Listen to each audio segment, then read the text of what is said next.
The glass has broken, and it is time to talk some Vols here this morning on RKW with Ramon Foster and Kayla Anderson. I'm Will Bowling. Pleased to be joined by our very good friend Austin Price, who joins us Tuesdays here at 8:20 on the show. Austin, what's up? How are you?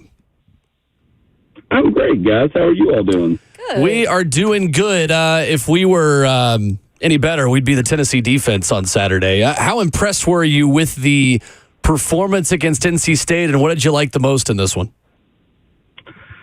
Just how deep Tennessee is at a number of different positions, and you really started to – I mean, obviously you watched the rotation in week one, and you knew, hey, man, they got a lot of bodies. But when they're able to rotate like they did Saturday night in a neutral site game against another Power 4 opponent, just – and a ranked team at that. I just was impressed by obviously the defensive line. I think Tennessee's really good at linebacker. I think Jermon McCoy's excellent, and I thought Tennessee. I've been saying C. Maybe that's too harsh. Maybe it's a B- offensive game. It was an A in the running game, but I just thought Tennessee could have. They did what they needed to offensively to win the game. I guess the best way to put it. They can play a lot better, and you won 51-10, which should be scary for everybody else because, I mean, Tennessee's defense did not allow a touchdown. Tennessee's offense was responsible for 58 of the 61 points scored. Crazy. It's pretty remarkable. Austin, when you look at this secondary, is it time for Vols fans to give an apology to Will Brooks? Because not only the interception, but the guy continues to make plays, and it seems like his teammates just absolutely love him.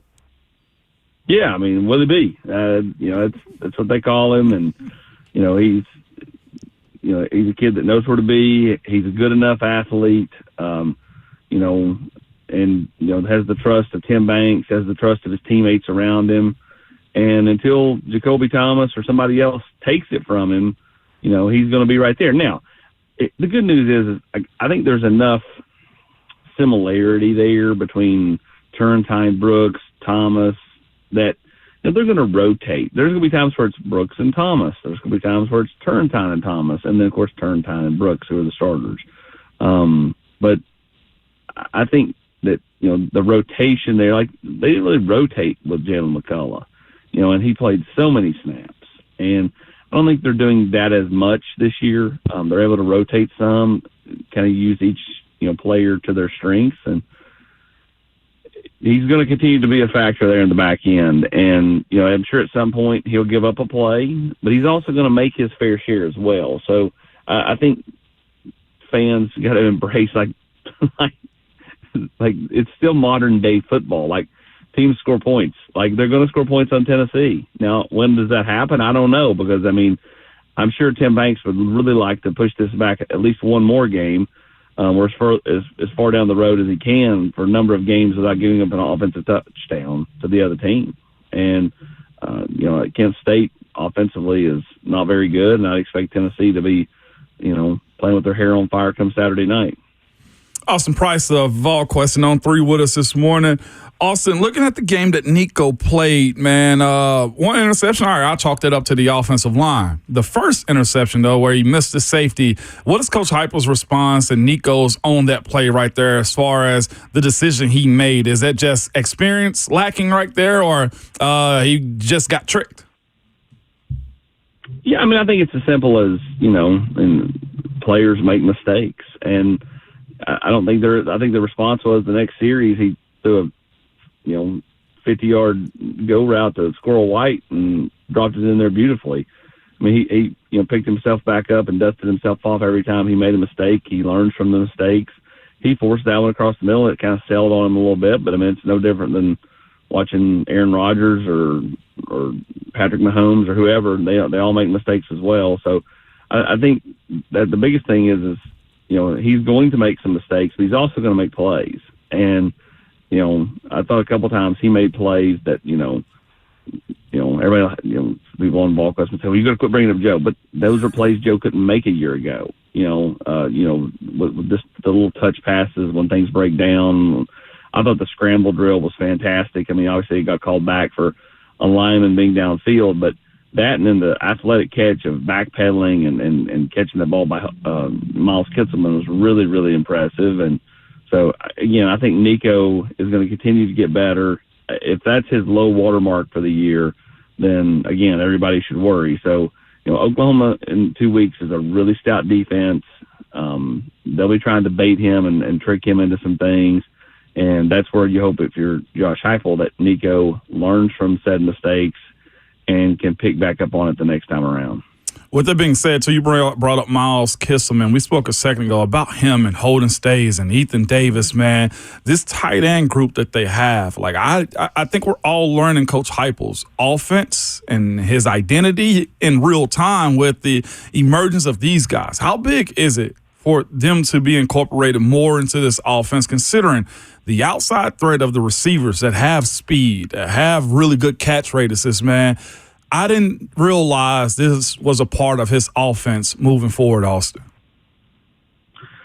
Well, I think he just continues to evolve and continues to show you that, like, you take something away, okay, I'll just do this. He's very comfortable if they're going to, play three high safeties, just hand it off. Let's go 12 personnel and hand it off. Let's run it down your throat. He's very comfortable running for 250 and then sprinkling in just enough in the passing game to keep the defense honest. He's also very capable, if you go load up the box, you just throw it right over your head. Nobody likes throwing the deep ball more than Josh. So I think he's very comfortable, doing whatever it takes. At the end of the day, Coach Heupel is competitive. He wants to win, period. He doesn't care what the picture looks like when you draw it out. Is it 50 runs? Is it 50 passes? Whatever it is, he's going to do whatever it takes to put his team in a position to win. And so I think that they've been working on this for a while. They've just not had the horses in the room to do it. And, and talking to Coach Abelin back, during the summer, he told me that, there was more 12 personnel, potential this year than there ever has been. And obviously week 2, they went pretty heavy with it, and it worked out. Austin Price, VolQuest, joining us as he does every Tuesday here on RK Dub. So you spoke a little bit about the depth of that defensive line and just how many bodies have rotated through. And in the last 2 games, we've seen so many guys step up. The one guy that I think we all knew about coming into the season was James Pierce Jr. Maybe hasn't been as noticeable in these first 2 games, but Austin, how great of a problem is that to have? Well, he's not noticeable because everybody just associates noticing with sacks, yep. Right? I mean, his impact on the game has been drastic. In fact, to the point that teams have had to roll so much help his way that it's freed up Josh Josephs, who, I said for 6 to 8 weeks leading into the season, the hidden stat for me going in was going to be the improvement in production in the spot opposite James Pierce, formerly, with Roman Harrison. I thought Josh Josephs, with the buy-in, the added weight gain, the actual, he's already a fantastic athlete, that he had a chance to really go boom. And he's been super disruptive through the first 2 games. And then, Tennessee's interior defensive linemen, 5 of the top 6 had tackles for loss the other night. So, yeah, I think James himself, if you asked him, would tell you, man, I'm disappointed I don't have a sack through 2 games. But he's had multiple tackles for loss and has been very disruptive in doing so. The kid, is just a load and a handful. And you could say that about, several of these defensive linemen. But Tennessee's done a nice job of building their defense, Kayla, building it, starting with the defensive line and then back to the linebackers and the secondary. And you have to like what you see, not just on the defensive line, but across all of the defense. On the offensive side, Austin, another great performance by Dylan Sampson, rushing for over 100 yards. But look, Tennessee, since Josh Heupel has arrived, that's been a part of their game, the run game has. Why is it still nationally maybe that they are looked at in this offense, Josh Heupel's offense, as kind of a pass first, and that's what they get identified as?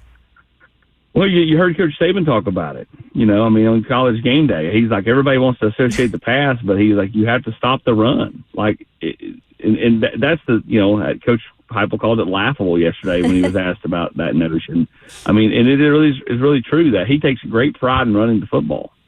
And, and has done it at a high clip, not just at Tennessee. He did it at UCF. I mean, he's done it every step of the way. That's what they do. It's how they're able to have such success to be known as this team that throws it all over the lot, is their ability to run, and then, as Curb Street said, you run, and then right over the top to Miles Kitselman, who was, even I could have caught that one. I mean, he was so wide open. So, I mean, maybe I could have.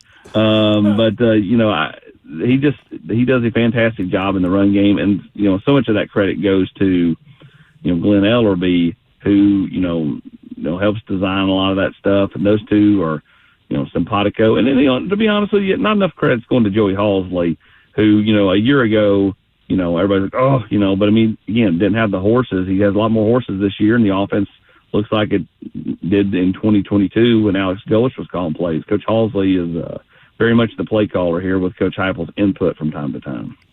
VolQuest Austin Price with us this morning here on Ramon, Kayla, and Will. Austin, it's hard to find a lot of negatives in a team that has outscored its opponents 120-13 through the first 2 weeks of the season. But if you're nitpicking and looking at where this team can improve upon its first 2 weeks, where would you go? Well, I would probably go, I think the offensive line can be better in pass protection. And I mean, that would have been terrible, but I mean, there's been a couple of times where Nico's gotten hit. Larry Johnson got beat against Chattanooga. Spraggs got beat the other night, which was on the second pick, which ended up being the pick six.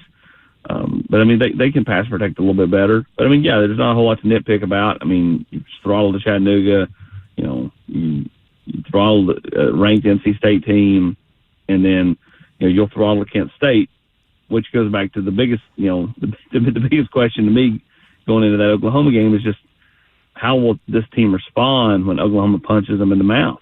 I mean, I don't think North Carolina State was ever really able to punch. And, what happens when that happens? Does it happen at Oklahoma? Does it happen at Arkansas? At some point, they're going to have to respond.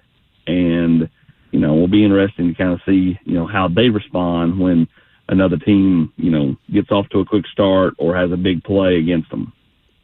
Austin, I couldn't believe Brent Hubbs writing on VolQuest the weekly 10 Things I Think I Learned piece. At the end of it, just mentioned Kent State might be the worst team to go to Neyland in his 30 years covering Tennessee. That's a big claim. I'm not saying Brent's wrong, but I mean, is this team? I mean, I know they lost to St. Francis out of Pennsylvania over the weekend, but how much Gaston Moore do you think that people are going to be seeing in Neyland Stadium on Saturday? Well, I think I think for my liking, Nico needs the reps. Yeah, and so I think he'll play at least a half. I think in a perfect world for Josh Heupel and Joey Halsley, Nico has another. He breaks his record that he broke 2 weeks ago. He throws for 320 in the first half, and then you set him down for the second half. Again, it's a late game. How do you keep the kids' attention? I do think it helps when you can go look at Northern Illinois. Look at even our next week opponent, Oklahoma. They got pushed by Houston, 16-12. I think all those things can help you keep the kids dialed in. And I think the fact that they're, got a lot of veterans on the offensive line, defensive line, Keenan Peterly at linebacker, so on and so forth, Brew McCoy, those guys will be dialed in because you only get so many opportunities, and that's Josh Heupel's battle cry. We work all year long. You get, at most 17 games, so I mean, like, let's have fun and go out and do our thing. So, Kent State's not very good, and if you're Tennessee, you hope to get in, get out, get a big win, and move on healthy. Austin, this weekend in Charlotte, the Vols have been recruiting heavy there. Of course, David Sanders is there. Faison Brandon, man, how was that meetup? As I saw at least David Sanders in the crowd, man. But how impactful was that as far as recruiting moving forward too, in the Carolinas? Well, Tennessee did not have any recruits in attendance, but North Carolina State did. So some of those 2026 that Tennessee are hot after, like Rodney Dunham and Brody Keefe, those kids were there on NC State, and of course we're sitting there watching Tennessee, but they really can't watch Tennessee. Tennessee just did not allow recruits at the game because they can count that as one from the Pruitt deal.